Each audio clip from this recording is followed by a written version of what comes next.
Le match aller des barrages de la Ligue des Champions entre le Real de Madrid et Manchester City, ou encore entre Manchester City et Real de Madrid, s'est déroulé aujourd'hui à l'Etihad Stadium en Angleterre, offrant un spectacle riche en rebondissements.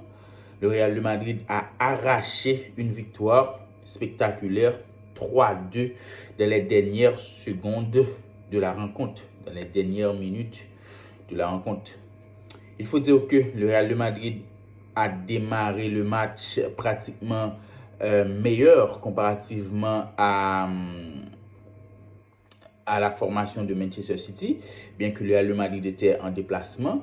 Mais ça n'empêche pas, c'est Manchester City qui a ouvert le score et après des ratés de Ferland Mendy, des ratés de Kylian Mbappé et peut-être Vinicius avait l'occasion de marquer aussi, mais Kylian Mbappé a buté sur un bon Ederson Moraes. Mendy a tiré la balle dans les pieds de Nathan Ake et Vinicius.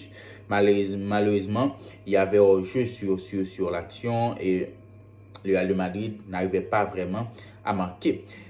City a ouvert le score à la 19e minute de jeu après une passe vraiment magistrale réalisée par Jack Grealish, titularisé à la surprise générale.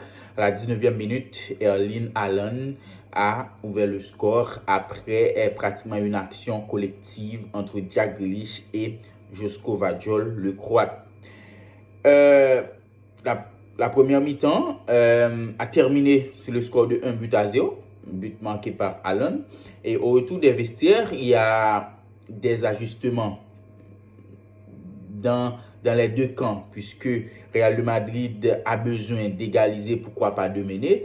C'est ce qui arrive à la 60e minute de jeu, après une passe de Dani Ceballos.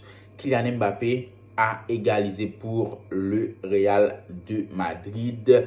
Et depuis lors, Manchester City a pris le contrôle du match et il y a penalty pour Manchester City à la 80e minute de jeu. Penalty un peu contestable puisque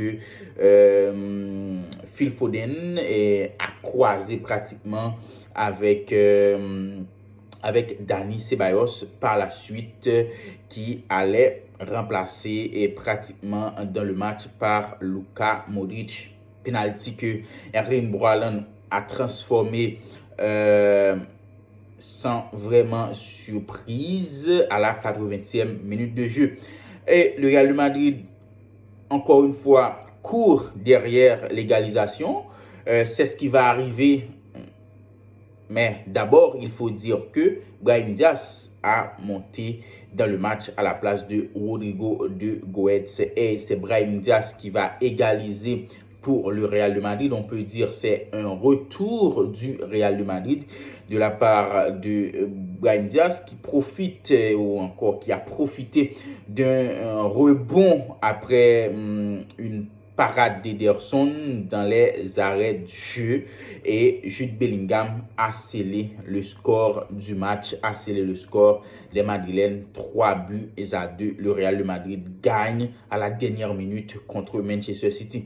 Deux équipes qui sont pratiquement dans un dilemme pratiquement semblable, puisque ces deux équipes comptent beaucoup de blessures durant la saison. D'ailleurs, Manchester City a enregistré des blessures de Nathan Ake, Akanji qui a sorti sur blessure, Jack Grealish aussi qui a sorti sur blessure, et le Real de Madrid avant le match a enregistré la blessure de Lucas Vazquez, sans compter les autres joueurs madrilènes qui étaient déjà blessés.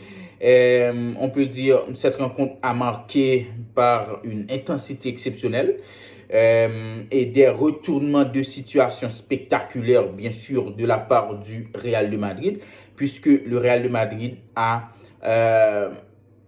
passé tout le match à courir derrière le score et jusqu'à prendre le devant à la dernière minute par Jude Bellingham. Le Real de Madrid a fait un renversement de situation vraiment légendaire puisque, comme vous le savez tous, le Real de Madrid, c'est vraiment une équipe imprévisible, une équipe clinique. Quand ils ont l'occasion de chambarder un match, ils vont le faire et le Real de Madrid est déjà prêt pour le retour. Selon vous, quel a été votre moment préféré dans le match? Est-ce que le Real de Madrid va gagner cette série? Alors, je vous lis aux commentaires.